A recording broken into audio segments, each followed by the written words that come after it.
Yeah, so can I start off with like my fear of bathrooms? Yeah. Okay, so I've always been scared of public restrooms. I don't know why. They've always just grossed me out. And it was seventh hour, and I mean, I gotta go. And we had just finished a test, or I had at least. And so I'm like, what better time? And I go to the bathroom, and I actually go to the one upstairs. And when I go in there, there was a situation going on, and I was like, oh, I'll let this do its thing, and I'll go downstairs.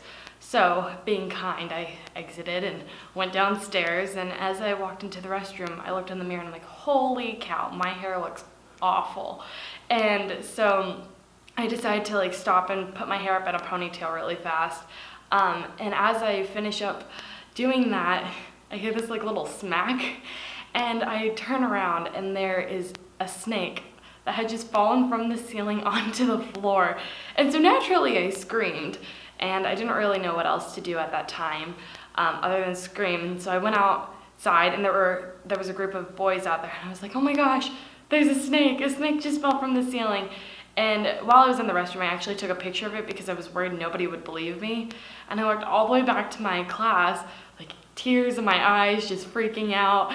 And I go in and I say, snake, ceiling, floor, falling. And my teacher had no idea what gibberish I was throwing at him. But then he finally connected the dots and called the office, and they went to the restroom, but there was no snake to be found.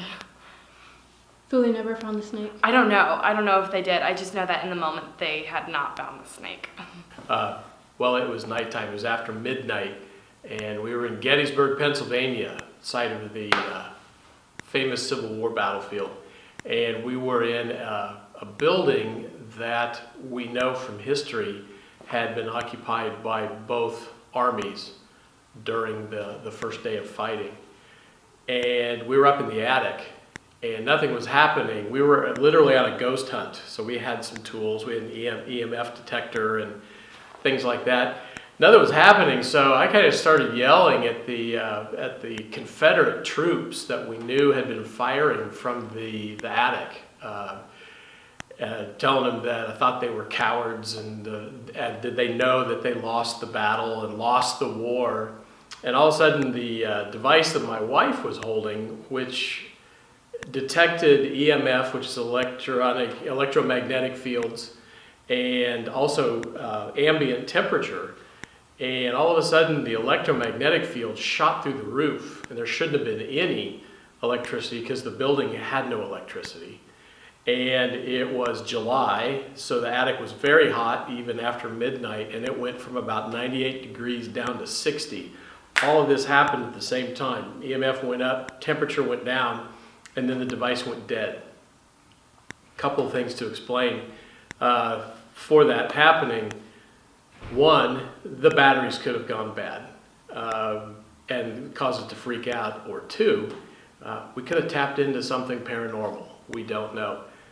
That's not the story.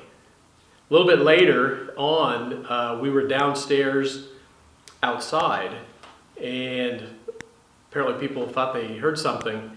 My wife was, about 4 feet away from me, and she was outside, and I was just a step or two outside the back door. Nothing was happening, so I wanted to go back up to the attic where we had had that thing go on earlier. So I told my wife, hey, I'm gonna go upstairs. And then I turned, and I was walking into the house, and I was in the doorway, so I'd taken about 2 steps, and I heard a voice, a female voice in my ear say, I don't know, 3 or 4 or 5 words. And I thought it was my wife, because I immediately turned around and said, what? And she hadn't moved and actually was facing away from me and hadn't said anything. There were no other females in the vicinity. I wish I had been paying attention to know what exactly was said, but there was no mistaking that it was a voice, and it was a very soft, light female voice. And I have no idea, but even right now, just relaying it, the hair on my arms, back of my neck, kind of stands up, because I have no way to explain what the heck that was, other than that it was very real. So, Gettysburg, good place to go if you're looking for ghosts. How does it affect you today? Oh, I don't know. I've always been fascinated with the paranormal and not knowing for sure if when you watch the television shows, are they real or not? I think it is. I think it is very real.